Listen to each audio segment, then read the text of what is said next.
नमस्कार, मी सुनील. आपण पाहतात आवाज इंडिया मराठी. आता एक नजर टाकूयात महत्त्वाच्या घडामोडींवर.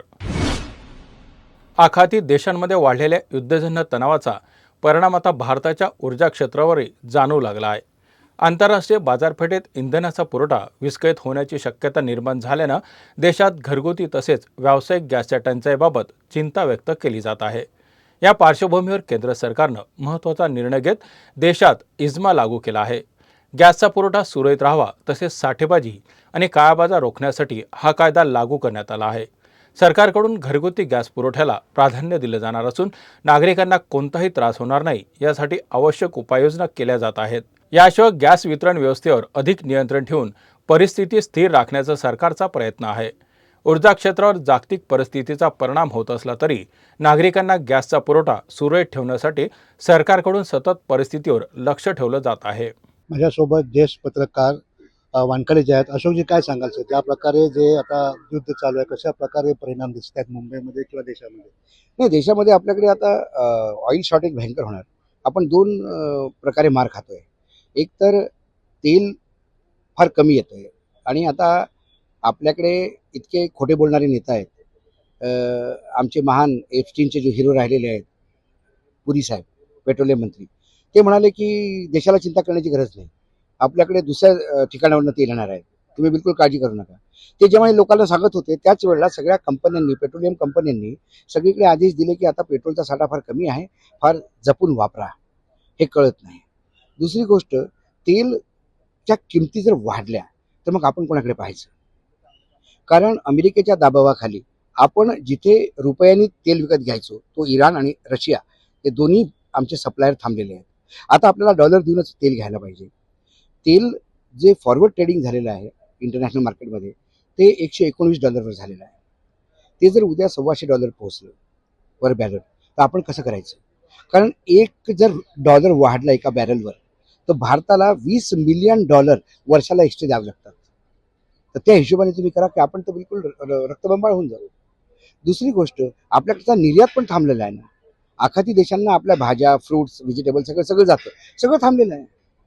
काय करणार अशा वेळेला? हॉटेल इंडस्ट्रीमध्ये खूप मोठा परिणाम आता दिसून येतोय, त्याबद्दल काय सांगाल सर? हॉटेल इंडस्ट्रीमध्ये अक्षरशः कमर्शियल गॅस नाहीच आहेत. काय करणार?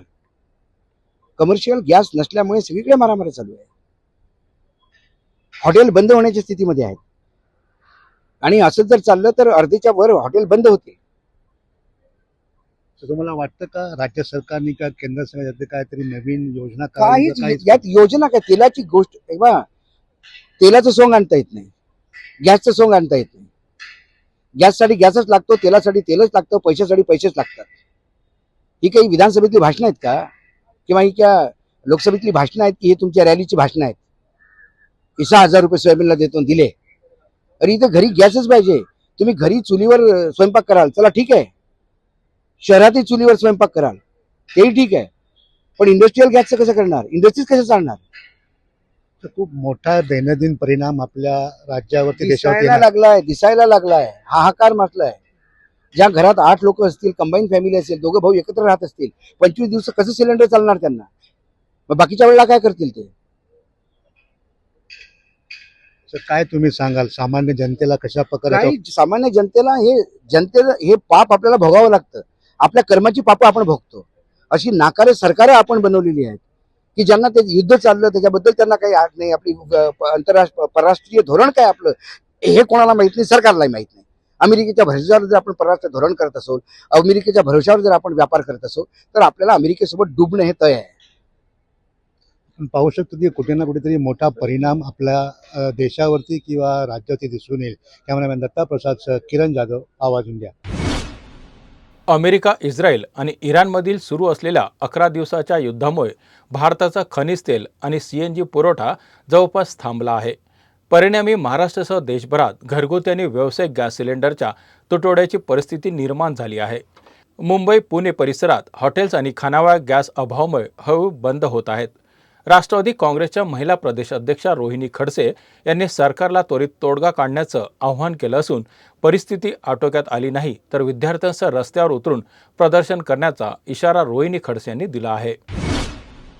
मुंबई महानगर प्रदेशातील महिला शासकीय कर्मचाऱ्यांसाठी कम अर्ली गो अर्ली योजना लागू करण्याची घोषणा राज्याच्या नवनिर्वाचित उपमुख्यमंत्री सुनेत्रा पवार यांनी आंतरराष्ट्रीय महिला दिनाच्या निमित्तानं विधानसभेत केली।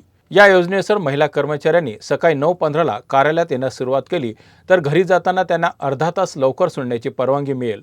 सुनेत्रा पवार यांनी महिलांच्या हक्कासाठी विविध योजना आणि उपाययोजनांचा उल्लेख केला। लाडकी बहीण, लेक लाडकी आणि अन्नपूर्णा योजना तसेच अंगणवाडी केंद्रासाठी पिण्याचं पाणी उपलब्ध करणं, त्यांनी राज्यातील साखर उद्योग, MSP धोरण आणि इथेनॉल योजना या संदर्भातही मार्गदर्शन केलं। सरकारची भूमिका या उद्योगांना संरक्षण देणं तसेच उद्योगाच्या टिकावासाठी उपाययोजना करण्याची असल्याचं त्यांनी स्पष्ट केलं।